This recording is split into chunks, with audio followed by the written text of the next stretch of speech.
Okay. as soon as I figure out how to do that. Rebecca, how do I do the time? Oh, Do I need to like do it on the thing or just keep track? um, we should probably have talked about that before 5 o'clock. Yeah, I was trying to figure it out myself and I found the time remaining and duration, but I was like, oh, that's not what I want. It's in your Uh, tools or something. I can't figure out Those how to do it tools, while I'm sharing though. I'll figure it out. Don't worry about it. And I'll keep track either way. And if we don't end up using it today, that's fine. We'll just have to cut people off. That's what they're used to anyway. Okay. Okay, All right, shall we release the hounds? released. Okay. Hello, everybody. Welcome, welcome, welcome. It's good to see y'all. Hi, Ori, Adrian, Ellen, Lynetta. Hey, Sandy. Hi, Debbie. It's so good to see y'all. Miss Beulah, Merritt. It's good to see ya. Patrice, Anna. Hey, everybody. We are being live streamed, so if you do not want to be on video, now is the time to turn off your video. Welcome, y'all. Welcome to Sorting Soup. Welcome to the book club. We are just so glad that you have taken a moment out of your day to come be with us here. Hi, James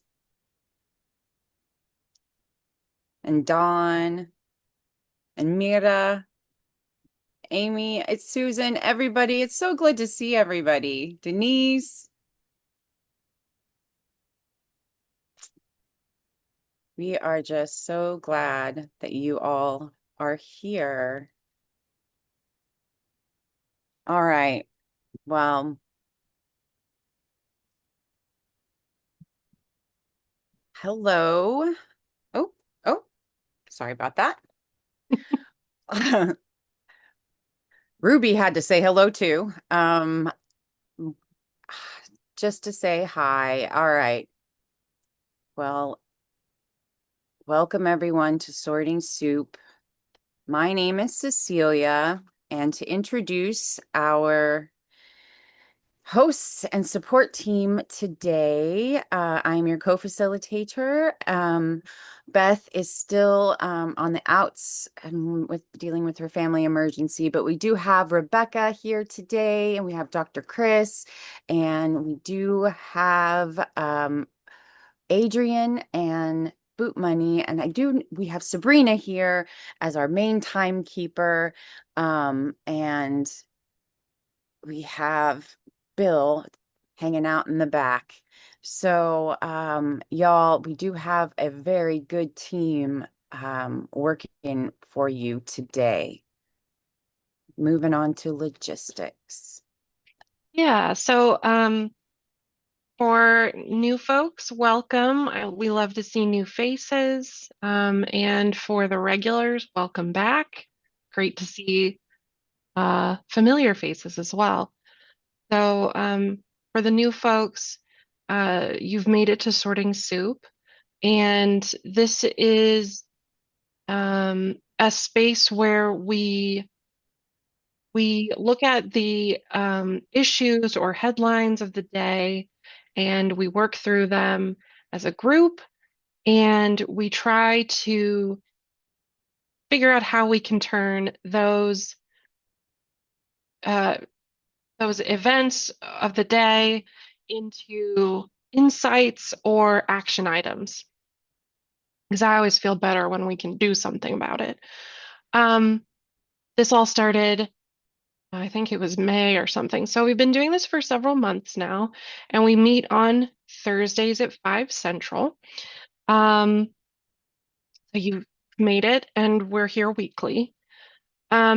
So our group norms, we will have a discussion section.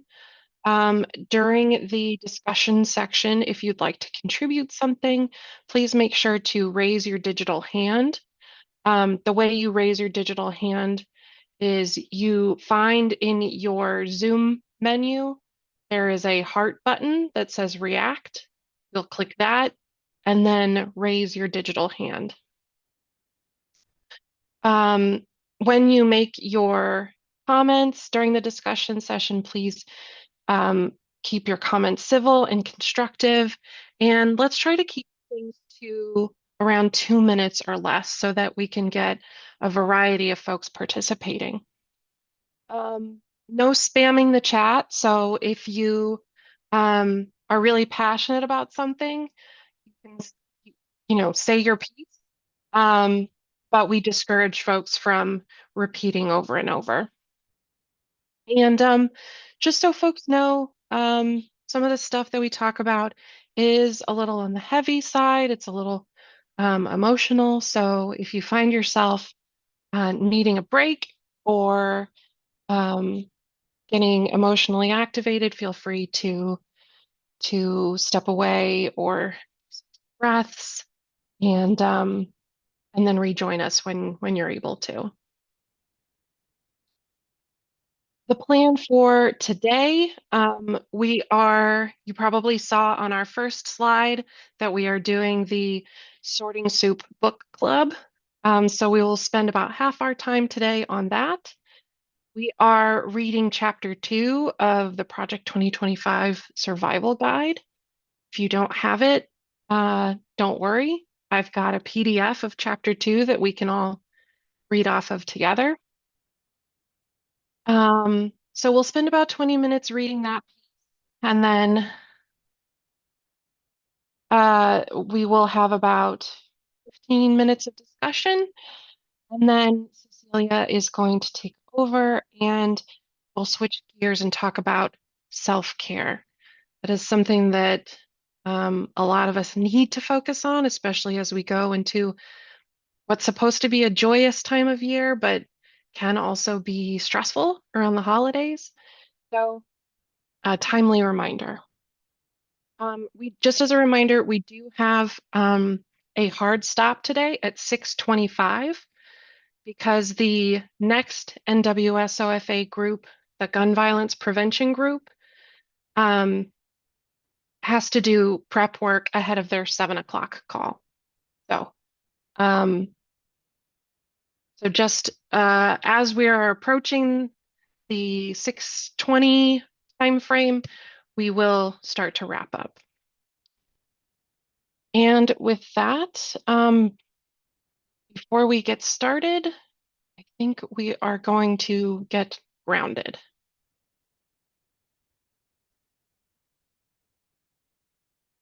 Real quick, James, do you have a quick question? Yeah, I'm really passionate about this meeting. And I'm passionate about politics. Okay, great. Well, Yeah. we're glad you're here and we'll get started shortly. All I'd right. love to see something near the end of the meeting as well. Becky, you're really awesome. Thank you. All right, guys. Well, first, we will really quickly, we'll have to just go through the Bardo. If you're new here, the Bardo is our moment to take a moment to breathe. The Bardo is the between. We're not quite there. It's when we've stepped into the space in between. It's so if you would please just get settled where you are. Make sure you're settled and you can hear my voice. We're going to take 4 deep breaths and take a deep breath in to the count of 4. 1, 2, 3, 4. Hold.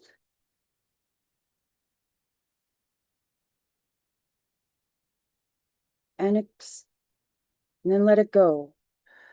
2, 3, 4.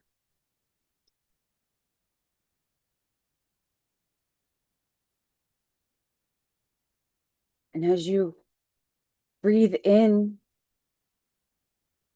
take in all of what you feel you want to take into the next week with you, all of the feelings that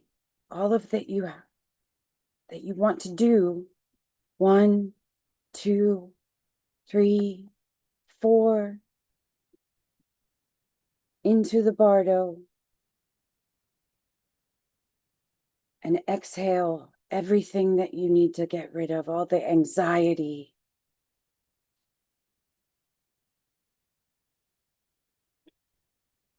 all of that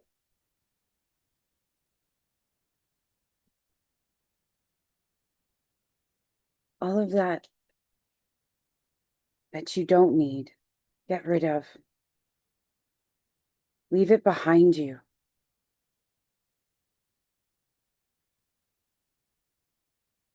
One more deep breath.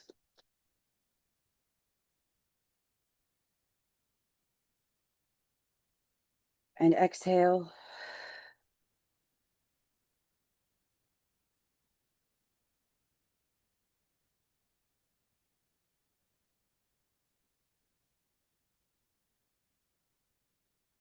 And then we go out,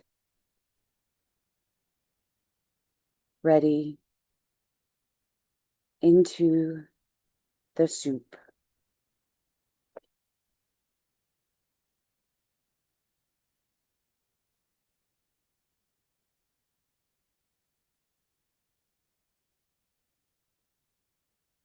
All right, folks. I have put in the chat the PDF of the chapter 2 of the Project 2025 Survival Guide. You can reference that. If you do not have the book, let me do that myself. And if you've been here before, part of our, James, do you have a question? Saw your hand went up. No, he's good. Okay. Oh. Never mind. James, do you have another question? Yo, why did my video get stopped? Who stopped my video? Oh, I'm not Yeah, sure. who stopped my video? I don't want to know. turn my camera on. Who stopped it? Nobody stopped your video. Yeah, okay, but I want to go and turn my camera on. I just don't know who stopped my video. How the whole stop my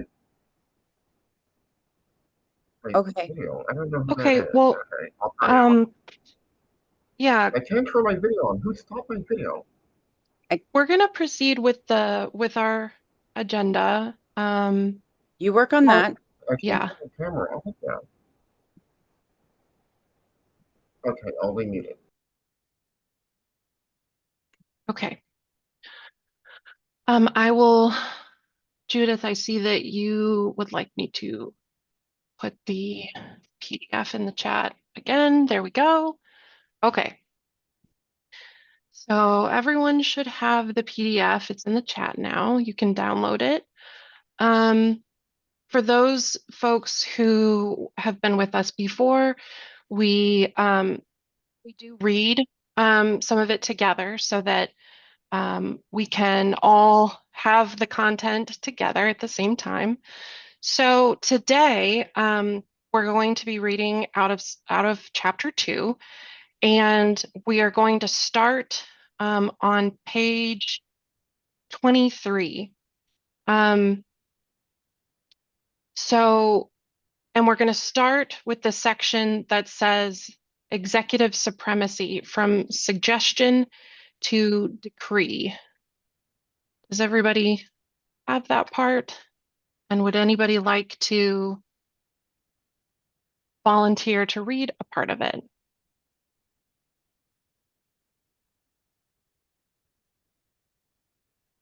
I can also share my screen with the text on it if that would be helpful for folks. That's good. People want that? Okay, Ooh, I'll share. Julie. Oh, Julie, okay, great. Do you need me to share the text or you've got it? Okay, I can unmute myself. Yeah, I probably will go from your PDF, but I just got my new copy today. Yay. So- Yay. But I'll go from your copy. I just had to kind of do some finagling to go back and forth here. So I think I know where you want me to start, and then you'll stop me, right? Yes. Okay, Yes, we will. let me just get back to there. I see it, but I can't make it bigger. Hold on a sec. Oh, I had to shut the chat. Okay. Well, let's see. Just won't let me move it now. Okay, it was moving because I went down to where you told us to pinch out to. Sorry. Okay. I'm just trying to get it to scroll and I'm not having any luck. Maybe I'll have to re-download it or something. I'm not sure why it's not. Hold on a sec. Oh, wait. I'm sorry. That's okay. I'm just going to try to download it again and see if, okay, here we go. Okay. And executive supremacy from suggestion to decree. Yes. The United States was founded on a system of separated powers with the executive, legislative, and judicial branches designed to check and balance one another. This architecture was intended to prevent the concentration of power in any single office. Yet Project 2025 explicitly seeks to undermine that balance, asserting a theory of presidential supremacy that transforms executive authority from a guiding hand into an all-encompassing force. What begins as suggestion under this doctrine quickly becomes decree. At the heart of this agenda is a vision of executive supremacy. The idea that the president is not merely the head of one branch of government, but the ultimate unchallengeable authority over the entire executive apparatus. This is not a new concept in American politics, but under Project 2025, it is elevated to the status of dogma. The plan relies on sweeping reinterpretation of Article 2 of the Constitution, which grants executive power to the president. Rather than treating this power as part of a broader equilibrium, Project 2025 insists that it must be absolute, unimpeded by congressional legislation, judicial oversight, or internal institutional resistance. This view is heavily influenced by the unitary executive theory, a legal doctrine championed by conservative scholars and judicial appointees, particularly those associated with the Federalist Society. According to this theory, all the individuals in the executive branch, from cabinet secretaries to career civil servants, serve at the pleasure of the president and must be directly accountable to him or her. Agency, independence, bureaucratic discretion, and professional expertise are framed not as assets, but as threats to presidential control. Project 2025 uses this theory to justify a radical restructuring of federal governance. Agencies that were historically designed to operate independently, such as the Department of Justice, the Federal Trade Commission, or the Environmental Protection Agency, are recast as instruments of presidential will. Their legal mandates and internal checks are deemed secondary to the president's agenda. In practical terms, this means that president would have the authority to direct Prosecutions halt regulatory enforcement, override scientific assessments, and issue binding directives across the federal government, all without legislative approval. The shift from suggestion to decree is not merely philosophical. Project 2025 outlines a legal and procedural framework that allows this transformation to occur within days of taking office. Executive orders, memoranda, and proclamations are to be drafted in advance. Legal teams are prepared to defend expansive claims of presidential authority in court. Personnel loyal to the doctrine are identified and positioned. The infrastructure for unilateral governance is already in place. One of the most dangerous elements of this approach is its disregard for administrative expertise. Under Project 2025, technocratic governance based on data, professional standards, and institutional continuity is rejected in favor of ideological compliance. Agencies are expected to execute policies not because they are evidence-based or legally sound, but because they reflect the president's will. This turns governance into a tool of personal or partisan preference rather than a process rooted in the public good. Consider the example of environmental regulation. Under the current system, the EPA operates based on legislation passed by Congress and scientific findings produced by internal and external experts. Under Project 2025, the EPA could be restructured to function as a political arm of the executive, with findings altered, rules suspended, and enforcement decisions dictated from the White House. The same logic applies to law enforcement, civil rights, protections, consumer safety, and public health, domains that, once politicized, lose their ability to function impartially or effectively. The consequences for democratic accountability are severe. When executive power is unbounded, the traditional avenues for redress, courts, congressional hearings, public oversight, become ineffective. Project 2025's architects are aware of this. Their model is designed to be resistant to reversal. Once key positions are filled and policies enacted by decree, it becomes significantly harder for the subsequent administrations to undo the damage, especially if the judicial system is sympathetic to the expanded powers. Moreover, this model redefines the very nature of political legitimacy. In a healthy democracy, legitimacy is derived from a combination of electoral consent, constitutional procedure, and respect for institutional boundaries. The Project 2025 model, legitimacy flows exclusively from presidential authority. Elections serve as a mandate, not for negotiation or stewardship, but for domination. This logic transforms democratic governance into something closer to elective autocracy.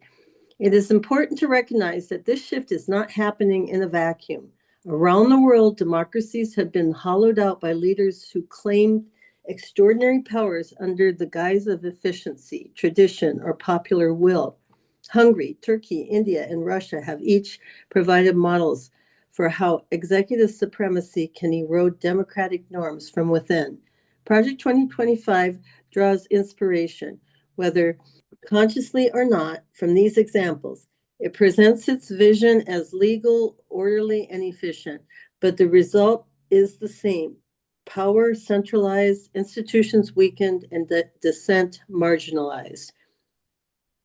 Executive supremacy also poses a serious threat to minority rights. In a system where the president controls enforcement mechanisms, civil rights protections become optional.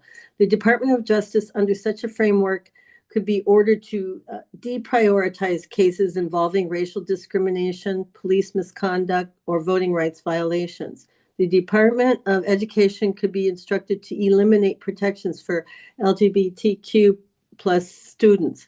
The Equal Opportunity Commission, Equal Opportunity Employment Opportunity Commission could be rendered ineffective. All of this could occur with a single new law being passed simply by decree.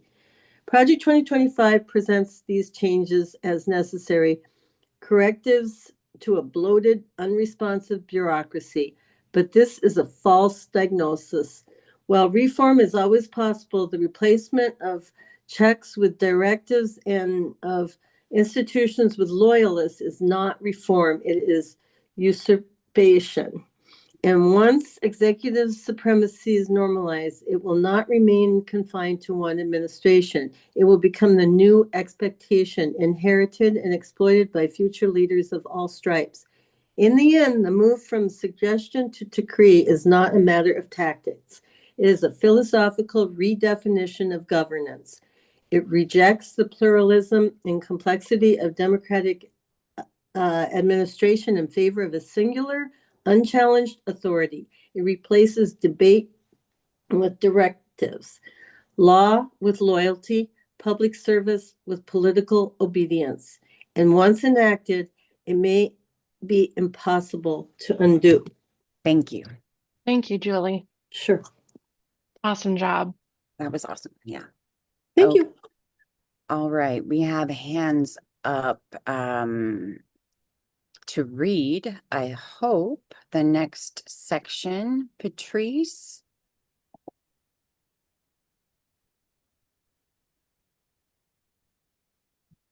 Oh, gotta, yeah, unmute. There you go. Sorry Thank about that. Thank you. Just, are we at replacing bureaucrats? Yes, replace. Yes. Thank you. And you'll just stop me when you want me to. Stop. Well, actually, just we'll finish out the chapter. We're almost done. Okay, thank you. I'm reading, even though I have the book, it's nice on the screen. Thank you. Okay. At the heart of Project 2025 is a fundamental belief that the greatest obstacle to implementing its vision is not Congress, not the courts, and not public opinion. It is the federal workforce. The workforce, composed of millions of career civil servants, is described by the project's architects as a hostile bureaucracy, a deep state, or an unelected resistance to conservative policy. The solution offered is not negotiation, reform, or integration. It is education, eradication, and replacement. This strategy revolves around the deliberate purge of institutional memory and the mass replacement of nonpartisan public servants with politically vetted loyalists. In the eyes of Project 2025, loyalty to the president is the singular qualification that matters.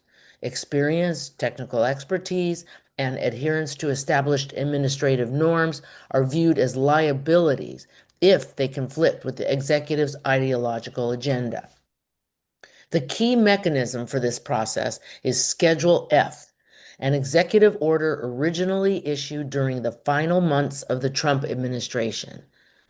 Schedule F reclassified tens of thousands of federal employees, particularly those involved in policy, rulemaking, or communication, as Schedule F employees, meaning they could be fired at will and replaced without the standard merit-based process. Although Schedule F, sorry, when people do the chat, I can't see the sentence. Okay, let me see. Where was I when was I at the key mechanism where I am? You I'm were so sorry. at, Oh, okay. although Oh, Schedule F. follow the little ball, was rescinded by President Biden, Project 2025 explicitly outlines its revival and expansion as a day one priority. Under this framework, entire departments could see mass dismissals. Legal analysts, scientists, economists, diplomats, environmental experts, none would be safe if they are deemed insufficiently loyal.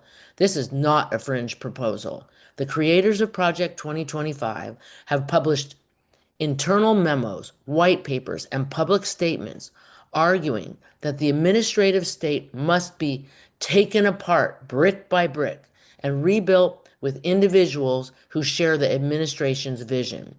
Such an approach weaponizes personnel policy in a way that is fundamentally at odds with the founding principles of the American Civil Service. Since the Pendleton Act of 1883, the United States has strived to ensure that government jobs are awarded based on merit rather than political patronage. This system was designed to create continuity, professionalism, and resistance to corruption. Project 2025 seeks to dismantle that model entirely and reintroduce a version of spoils politics not seen in over a century. Oh, there's more. To understand the scale, consider the numbers. The federal workforce includes over 2 million employees across hundreds of agencies and departments. Project 2025 targets those in roles deemed influential to policymaking, potentially affecting 50,000 to 100,000 positions. The replacement process would be fast, brutal, and ideologically driven. A centralized team would pull from its pre-assembled database of vetted individuals, those loyal not to the Constitution or the public interest, but to the executive agenda. Beyond firing and hiring, Project 2025 also proposes restructuring the Office of Personnel Management, OPM, the agency that oversees federal human resources policy. By placing OPM under direct White House control and aligning its practices with presidential priorities, the entire machinery of federal hiring would be redirected toward political ends. Civil service protections would be circumvented. Appeals processes would be eliminated or ignored. Job security would depend not on performance, but on alignment. The chilling effect on the remaining workforce would be profound. Even those not immediately removed would likely self-censor. Avoid raising concerns or resign under pressure. The net result would be an executive branch populated not by professionals guided by duty, but by operatives shaped by loyalty.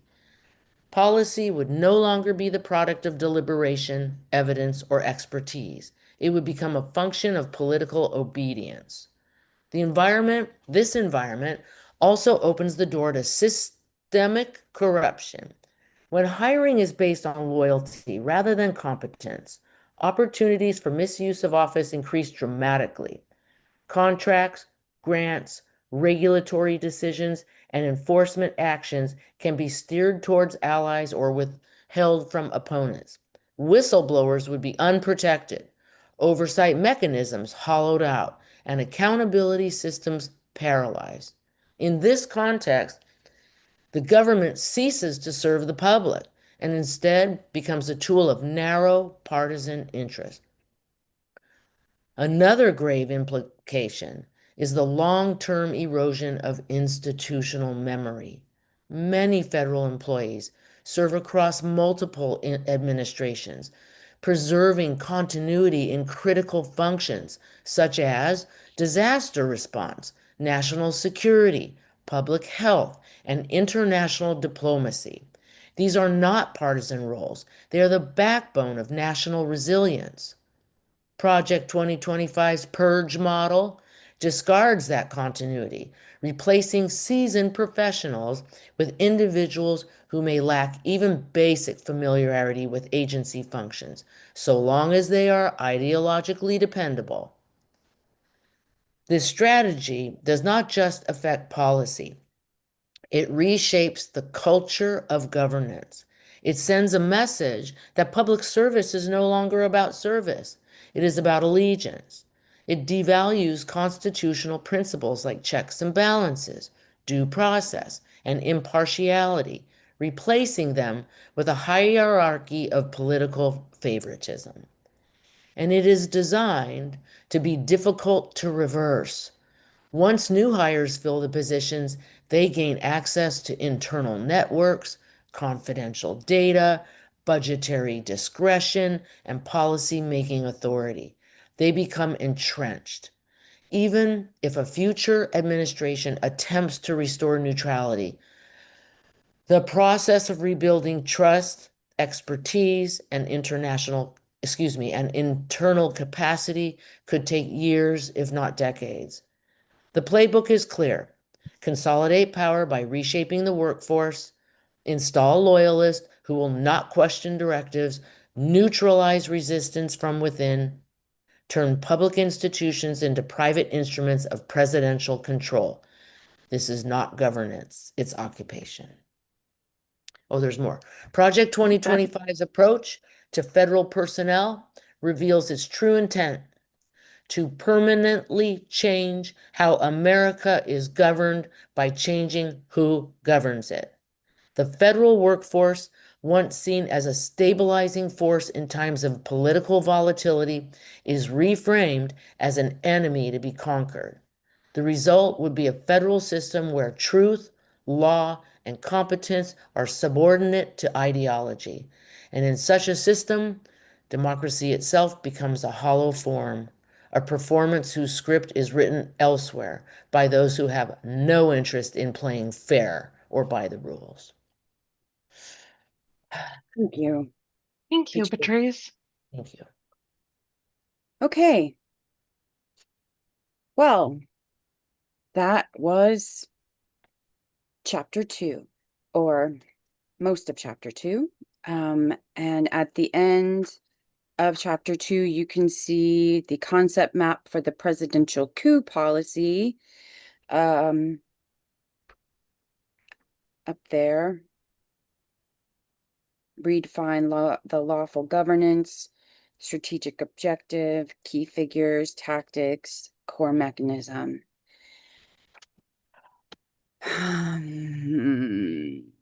So basically, they're trying to do authoritarianism, but within our legal parameters. Yeah. Abuse the Bruce. You've probably got a valuable perspective on this. Yeah. I don't agree. It's by legal parameters. Some of it. We are supposed to have a system of separation of powers with equal, each branch being equal. Right. And this specifically says no, the power, there's a balance that shifts to the president. And I do realize that it's the Supreme Court that interprets it. And unfortunately, the Supreme Court seems to be going towards the unitary executive theory. But the bottom line is, in my opinion, that's not constitutional. In addition, it takes away due process rights for people that work there, the civil servants. So there are several things that we've heard. Aside from the fact I think it's terrible policy, and they want to be like Hungary and Turkey and India and Russia. I don't want to be like them. And I don't think that, they've gotten where they control the elections. And therefore, those people get to stay in the leadership roles, election after election. Look at Putin, look at Orban, Yep. who's been in there since 2010. So I don't agree that this is by our current Constitution. And if the Supreme Court interprets it that way, we're going to have to live that way. But the Supreme Court has upheld due process already for the Alien Enemies Act. And I'm sure they'll uphold due process in other ways as well, which I think civil servants would be entitled to. And I do realize that they're headed towards where it said that the Department of Justice, FTC, and so forth would become instruments of the president. Well, right now they're set up as independent, but it looks like the Supreme Court's going to overrule Humphrey's executor, which has been in effect for like 90 years.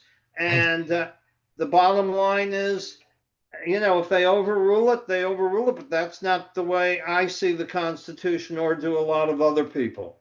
So thank you so much, Bruce. Oh, sorry. Thank you so I'm much. not allowed to. Am I done? I'm done. Yeah. Sorry, Can, we have very little time and I want to make sure, but feel free to raise your hand again. I just want to make sure we get through everybody. I'm done. I'm done. Thanks, Okay, thank Bruce. you. thank you, Bruce. Sabrina's cracking the whip. I Love am. it. Kathy Bradley, you're up next.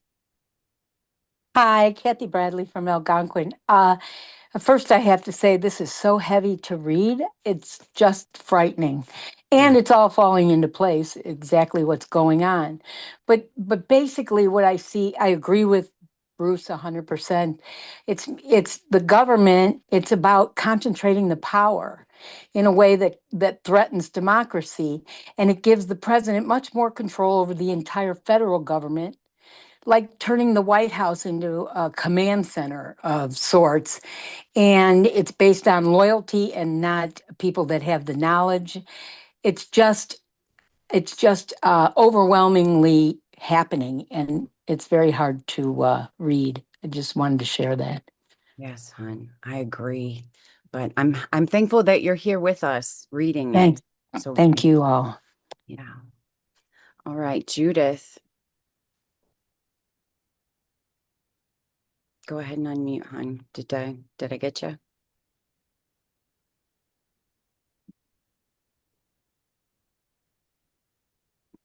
Can you unmute, Judith?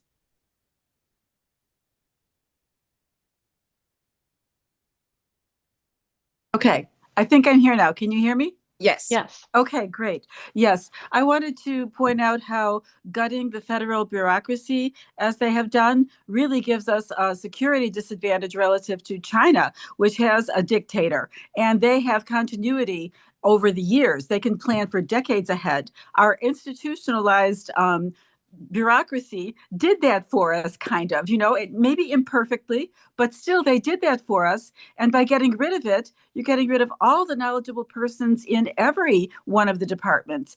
And I mean, they've pretty much accomplished that now. And it's just so sad to see that, because that was our one way of being somewhat consistent over the decades. And now we don't have that anymore. And I agree with what the document says, that it's going to be very, very hard to reinstate that. And then I agree with what was said already by Bruce and others, that I don't think all of this is legal. They're really pushing the boundaries and going beyond the boundaries of it. And then I wanted to point out that on the series that's being shown on PBS right now, Ken Burns' series on the Revolutionary War, Abigail Adams had a quote that really struck me. I haven't watched every minute of it, but I've seen parts of every episode. Abigail Adams said something to the effect that this ideal citizen that we are positing in forming this new government is a great thing, but we admire these qualities of the ideal citizen because they are so rare. And most people are inclined to be rascally, something like that, you said. And so how can we form a government when these qualities are so rare? And I think that's kind of what we're seeing right now. And it was really prescient of her to be aware of this that far in advance. So I'm really amazed at what she was able to perceive a few centuries ago, in our present dilemma. So that's it. Thank you very Thank much. you, Judith, so much. Thank you, For Judith. sharing. All right, Jerry, you are up next. Well, this is my first time coming to this group, and I'm in Rockford, Illinois, so I'm We're happy really west. That's all right. We're happy you're here. Happy. Yeah, thanks. So I would bet money that we all agree on what's going on and why they're doing it, and that it's not going away, and they're just going to become more and more vicious. So what do? We had an incident out here, and we've already had LGBTQ issue at one school, we had banned books at another school, and now we've got this young gal who started a conservative group on high school campus, which is a spinoff of the Charlie Kirk group, Turning Point. And so they don't call it that at the school. But anyway, that's just, like in the next school district over. And the board voted to say, yes, you can have your conservative group here on the high school. Well, shit's really hitting the fan, as you can expect. And so, and they put her in the news, and I mean, she's just cheerleader, and she was upset because her school did not put this flag at half mast when Charlie Kirk died, and President Trump said required everyone to lower the flags. So she brought it up, to the school, and then she called Kirk's, and they said all you need is 3 people or whatever, and they told her just how to do what she did. And so here we go. Mm. This is a new tactic. Yeah, that So, sounds pretty wild.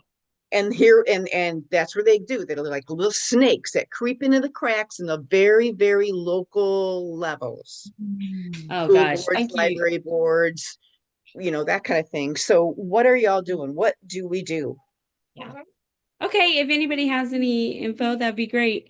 Yeah. And thank you. Thank you for Thank you, sharing. Sarah. Thank you very much. We have been we've had some of that in our morning coffee and conversation. So if anybody has any ideas, maybe talk to Jerry in the chat. Ari, maybe you have something to say about that. Not about that Okay. specifically. I Not- want to go back to the reference in the book about the structural restructuring of the federal government. And this started before Project 2025. I mean, when SCOTUS in 2013 in Shelby versus Holder basically did away with some of the parts of the Voting Rights Act that enabled nationwide people to have some access to voting, because Bruce talked about voting people in and voting.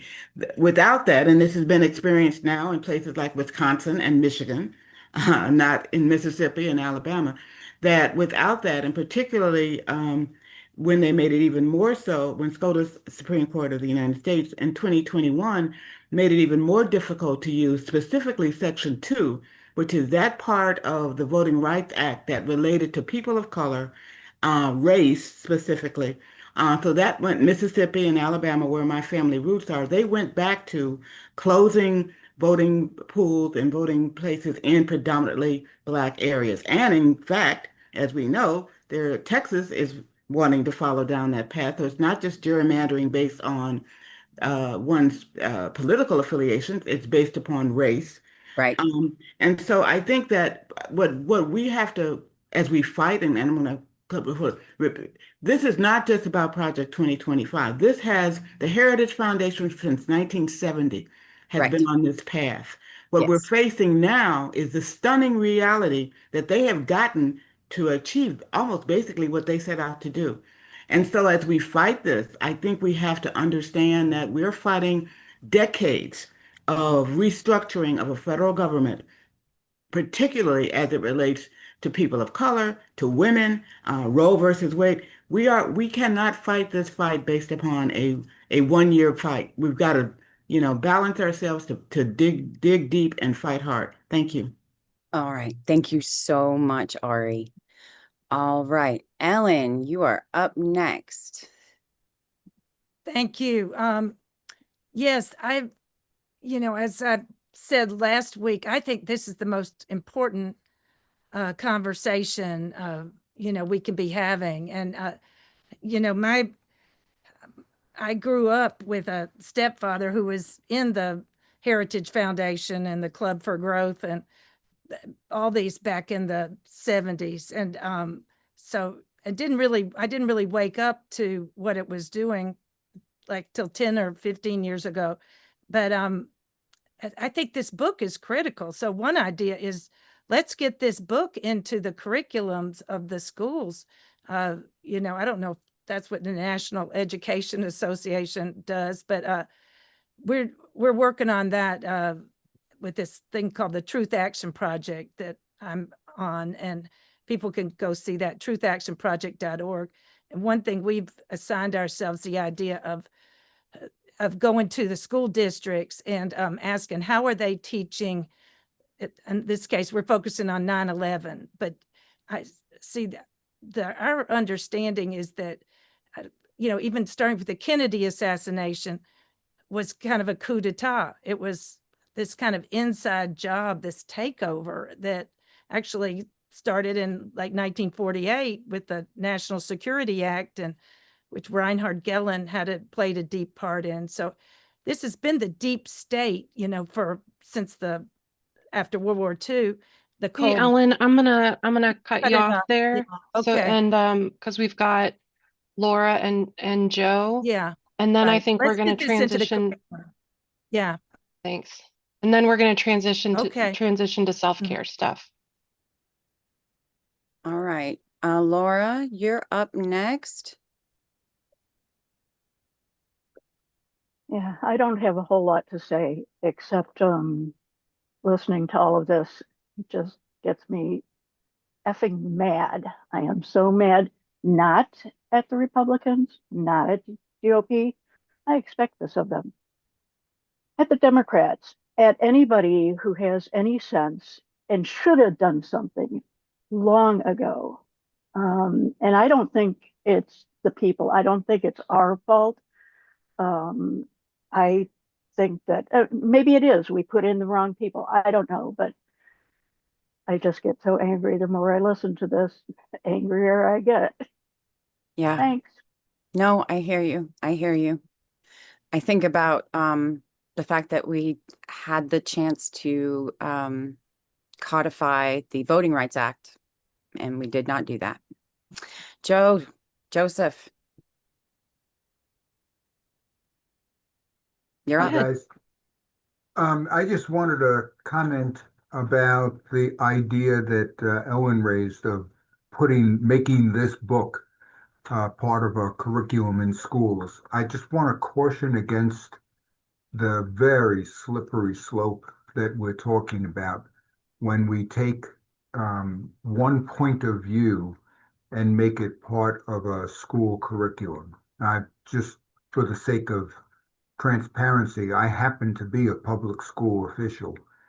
I would not want the Bible, for example, to be a mandated part of the school curriculum, nor would I want the original Project 2025 by the Heritage Foundation to be a part of the school curriculum. So we've got to be careful what we ask for. I think schools should be a place for exploration of ideas and not for any kind of indoctrination one way or the other. Fair. That is fair. All right. Ladies, we are running out of time if we keep raising our hands. Okay. All right. Two more. That's it. Then we're moving to self-care, okay? But if we keep doing this, then all right. Deanna, you're up. Okay, unmuted. There we go. I just kind of shook up because today was it's called Migra watch training to be a verifier. So I haven't taken all the trainings to be actually a legal observer when the ICE event is happening. But now I'm walking in the door from coming from my first. It's called you're a verifier. It means you went through the initial training. But the ICE was already gone by the time I got there. It turned out when we got to the facts of it, the ICE is going behind this building where this furniture store is. It turns out it's only about a few feet from the Gresham Police Department where I live. And they're transferring after they detain them from somewhere else to like a bigger van. So maybe they take them up to Tacoma or out of state. So maybe that's what they were doing. But I ended up meeting like three ladies who kind of put me at ease because I'm kind of shook up and I just took the training a few days ago and I was like, I just saw it and ran to the event. And so I'm still kind of shook up. Right. I love that you're taking action and getting out there, even though you're scared. Yeah, I was like, that's what we do. I hope I'm glad I did it because I actually met some nice people, but I'm just kind of shook up because it's like, oh man, this is hitting home. So it's all right. You did it. You did it. That's all right. And you'll be able to tell us more about it in the morning. So yes. That's good. All right, I'll let you go. All right. Thanks, Deanna. That's awesome. You're awesome. Okay. Okay. Wait, I had another hand up. No? Okay. All right. We did, but they you put your hand down. Okay. All right. Going once, going twice. All right. All right. Well, then I'm going to boot money. Are you good? All right. All right. Damp. Can I talk now, Cecilia? I suppose so, Well, sir. before you drop this subject, maybe we should step back a little and ask ourselves, what if the whole thing has been a lie? See, because we've been fed a line that somehow we're a democracy. Uh, can anybody on this call actually define that term? Does anybody actually know what a democracy is? Has anybody ever looked at what we were promised and now how we have to live? Maybe we should look back and say, maybe this thing is not what they've told us it is. Maybe we have all been bullshitted for 500 years, not 250. All right. Europeans have stolen this land over 500 years ago. They didn't set up a democracy. So maybe we've got to take a look and see, maybe this thing isn't what we want to save. Maybe this is the thing we're going to take as a lesson and make something better. Just a thought. You're getting like 50% thumb up, 50% thumb down. That is very controversial. Like if this were Reddit, it would be like be going viral because you'd have opinions every which way. Yeah. All right. Well, right quick to soften the mood, I'm going to read a chapter from Lessons from Cats for Surviving Fascism before I move on to self-care. And this is chapter 3, Knock Things Over Strategically. And again, this is from Lessons from Cats for Surviving Fascism by Stuart Brittlestar Reynolds. Cats are the original disruptors. They don't knock things over for fun. Well, okay, sometimes it's fun. They do it with purpose. A vase here, a mug there, and suddenly the entire room is on the table for being off the table.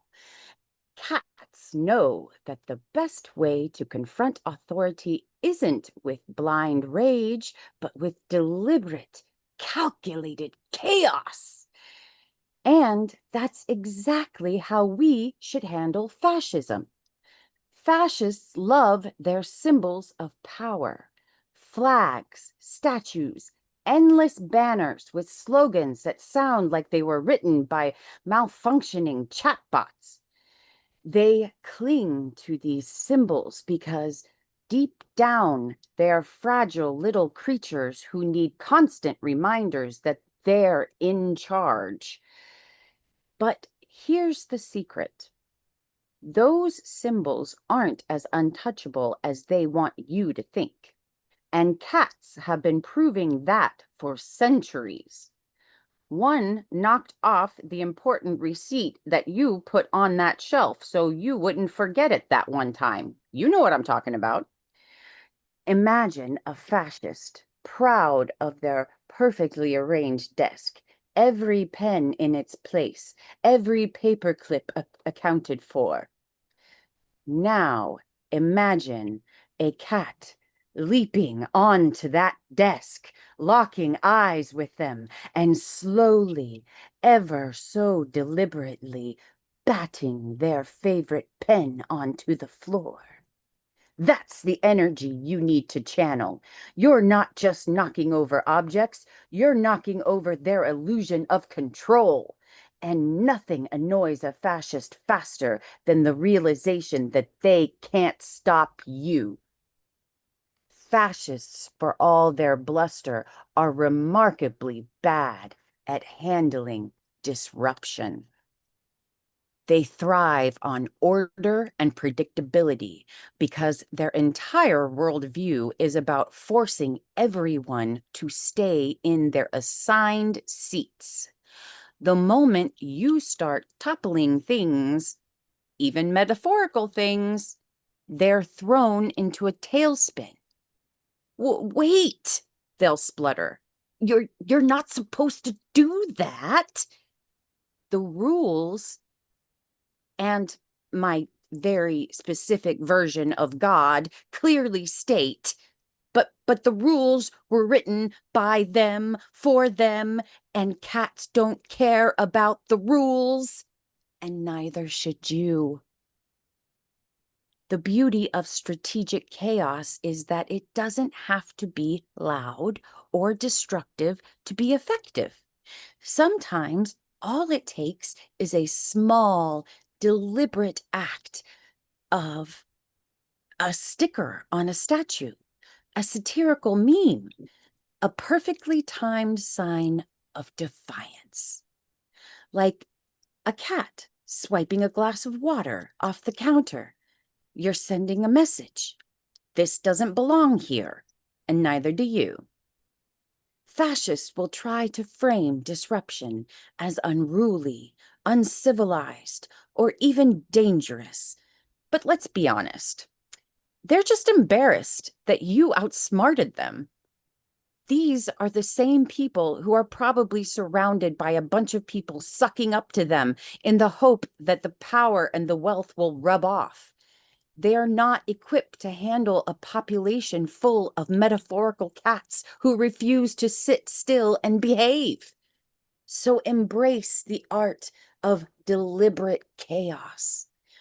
Find the symbols of their power, their monuments to mediocrity, their poorly worded propaganda, their deeply unflattering portraits, and give them a little nudge. You don't have to destroy everything. Just do enough to make them question whether they've actually got control.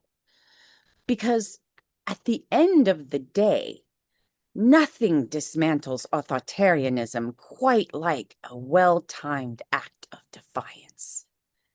Be strategic. Be bold. And when the time comes, knock it all over, one paw at a time. I like that one. And That appeals to my sense of mischief. yes. Okay, and one more. And okay. Yes. This one, chapter 4, refuse to wear collars. Cats despise collars. Cats hate wearing anything. Sure, they might look cute for a moment, maybe even Instagram worthy. But deep down, every cat knows what a collar really represents. Control. The tiny bell jingling with every step. Surveillance. She knows. The snug fit. Domination. Cats aren't fooled, and neither should we be. Fascists love collars, metaphorically speaking. They're obsessed with finding ways to make people wear them, often by dressing them up as something necessary or even fashionable. Oh, it's for your own good, they'll chirp, jingling the societal equivalent of a little bell. Look how it makes you a better citizen. But much like a cat, you should pause and stare at that collar, and then swat it off the table with a look of utter disdain. Fascists, let's be honest, are a bit like overzealous dog owners who think every living being needs to be leashed. Why aren't they wearing their collar? They demand, clutching their red ball caps. How will we know where they're going or what they're doing? The thought of someone walking freely through life, uncollared, untethered, and entirely unpredictable sends them into a spiral of existential dread. Cats, however, refuse to be restrained. Even when they grudgingly wear a collar, they'll spend every waking moment plotting its removal. You can practically hear them thinking, "Oh, you believe this little pink band of oppression will stop me?" And that's the energy we need to channel. It's not just about rejecting literal collars. It's about rejecting anything that tries to disguise control as convenience. A bell around your neck so the fascists can always find you? No, thank you. The funny thing is, fascists aren't even good at making collars look appealing. Their idea of a cute accessory is usually something drab and joyless, like a uniform or a badge that screams, "I have no personality." And yet, they can't understand why people don't line up to wear them. You can almost picture the confusion. Why don't they like the collar? It's so practical. It's so efficient. Meanwhile, the cats of the world are lounging in their collar-free glory, silently laughing at the absurdity of it all. The trick is to question every collar you're handed, no matter how harmless it seems. Is it really just a harmless accessory, or is it a way to keep you in line? Cats know the answer instinctively. That's why they'd rather dart across busy streets, untagged and unbothered, than let someone slap a leash on them. It's not just about freedom. It's about the principle of the thing. So, the next time someone tries to slap a metaphorical collar around your neck, whether it's a rule, a label, or a demand for conformity, channel your inner cat. Give them that signature feline look of disdain that says, "I don't think so, moron," and walk away, preferably in the direction of a sunny windowsill where you can nap undisturbed. Because at the end of the day, life isn't meant to be lived with a bell around your neck and someone else holding the leash. Be uncollared. Be free. All right, and with the little time that we have left, I'm going to share my screen, and I wanted to show y'all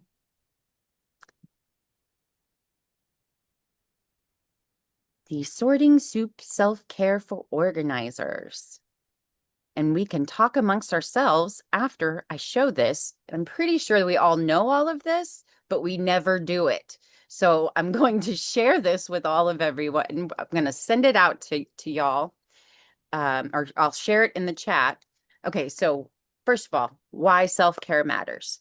We give so much of ourselves. We give so much of ourselves, okay? We give ourselves to our communities, and we rarely ask much back. And so the self-care helps us maintain our resilience, and it really helps avoid the burnout.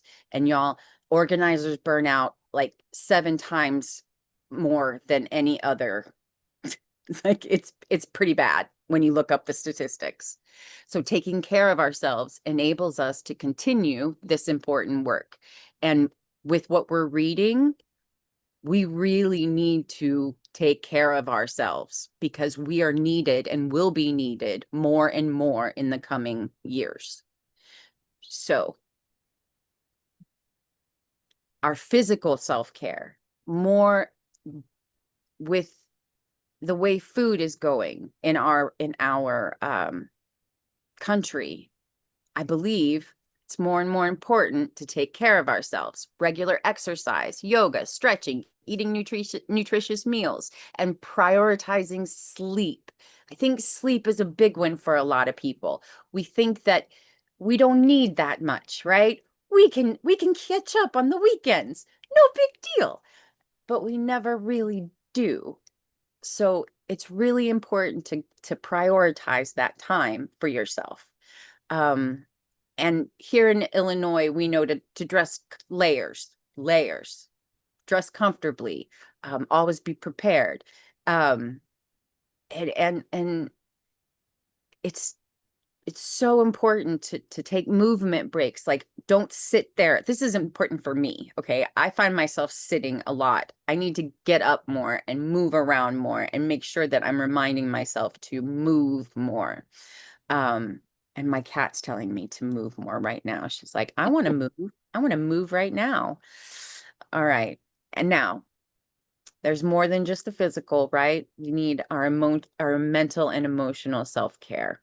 And if you don't have some form of mindfulness or meditation practice, it's it can be just so helpful to get yourself grounded. Just and by what does that mean? Get yourself grounded, focused, centered, so that your brain is not going left, right, boom, boom, boom, boom, boom, boom, all over the place. It brings you here so that you can just focus on what you're doing. And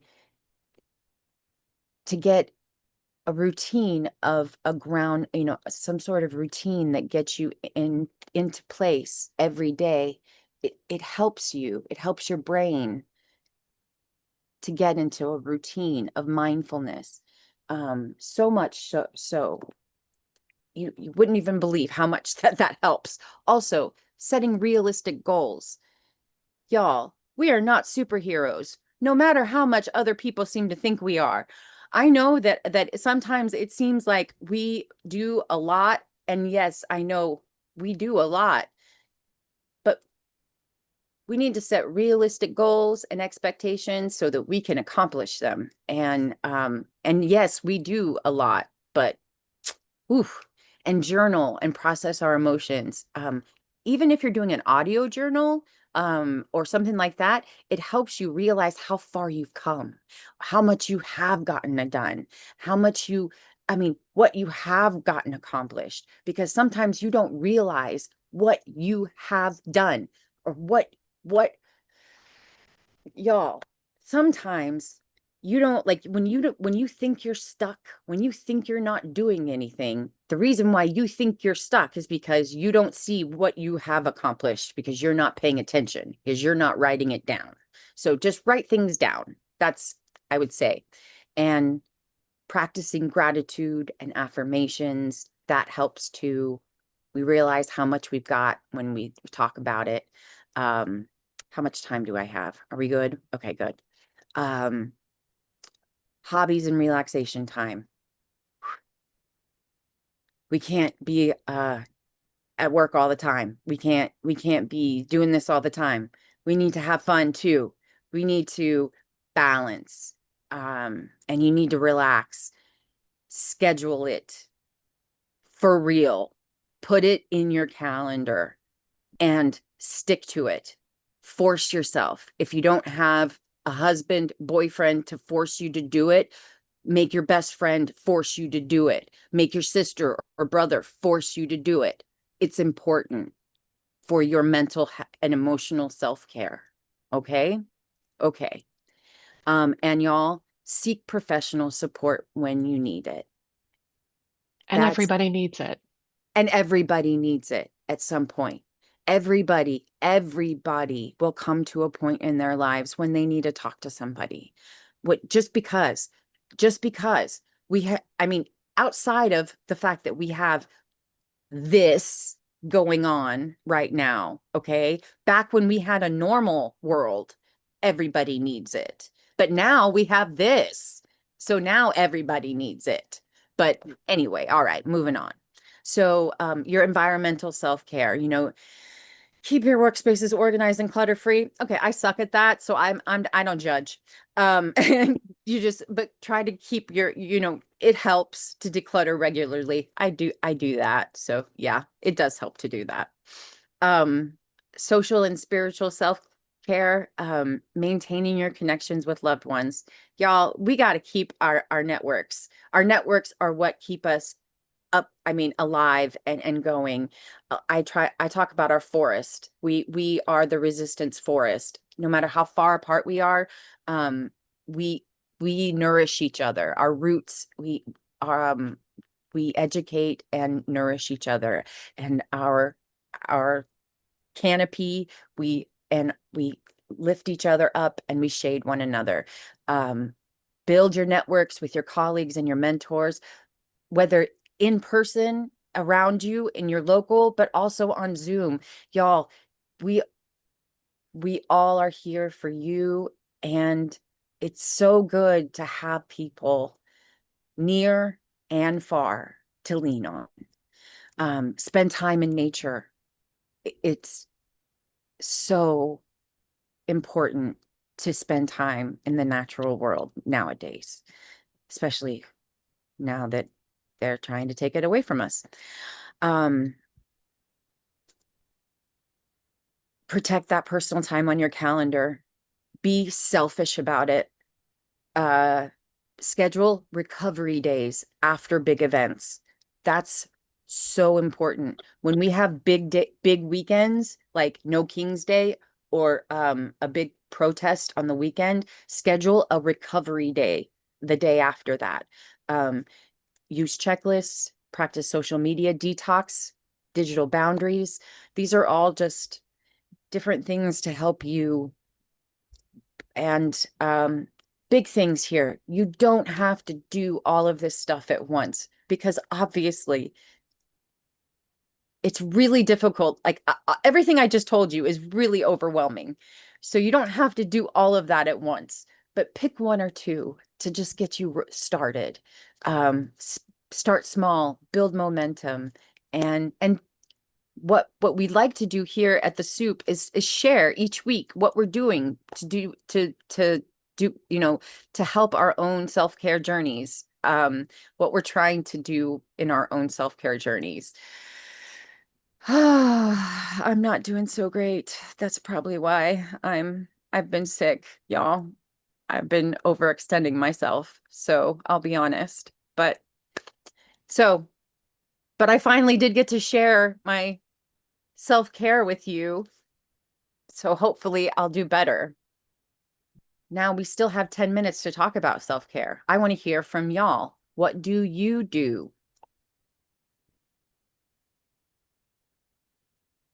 Patrice. Right here. Wait.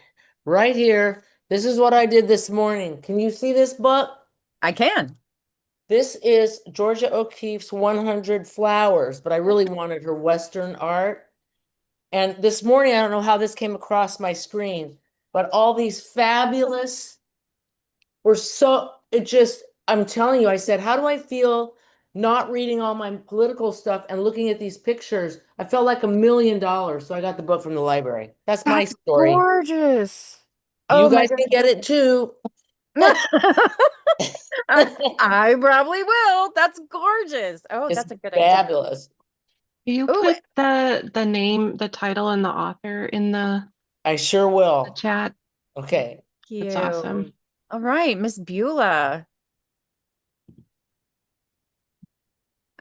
Can you there? Oh, there you go. Where'd you go? Miss Beulah, did you unmute? There you are.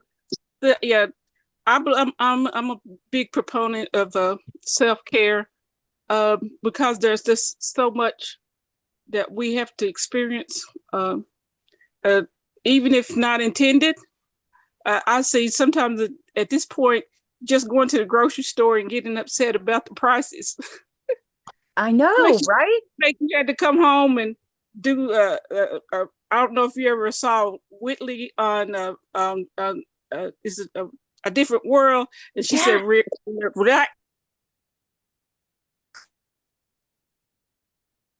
Whitley. I'm losing you. Full breast into what you had us at the beginning doing. I try to practice that on a daily basis, but again, when you said about the big events, just going to the doctor's office and coming back home for me is a big event. Because you some days you say, what am I going to go in here for today? What are they going to tell me that I got to take one more pill for, or something to that effect? So I have to prepare myself to go to the doctor, and then I have to bring myself down after I go to the doctor, and I make a point to call and talk to somebody. So I do random acts of kindness in order to help me to come back to center. That's wonderful. I love that you're taking care of yourself and then turning around and taking care of somebody in your community. Y'all know how I like to do a little butterfly. I put my little butterfly everywhere. I have started my little random acts of kindness. I've started calling them the butterfly effect that I'm trying to do. Tee-hee-hee. Okay, anyway. Laura, you're up next. One thing that I do for self-care, turn off my camera and cry by myself. But actually, what I do is a college friend of mine from the 70s. We have made it a point to talk 1 or 2 times every week since 47 went into office in January. And she should be calling me in 8 minutes. Perfect timing. So thank you guys. Thank you. And that is good. And y'all made the commitment, and that is good. That is excellent. Excellent. Excellent. Y'all, this has been great. This has been just what I needed. And it is important to keep those wonderful just ideas, the wonderful ideas and what we do for self-care. It is so important to keep up the self-care because what we're going through. Thank you so much, everybody. We're going to have to bring it to an end. We have our Gun violence prevention. Gun violence prevention. Thank you.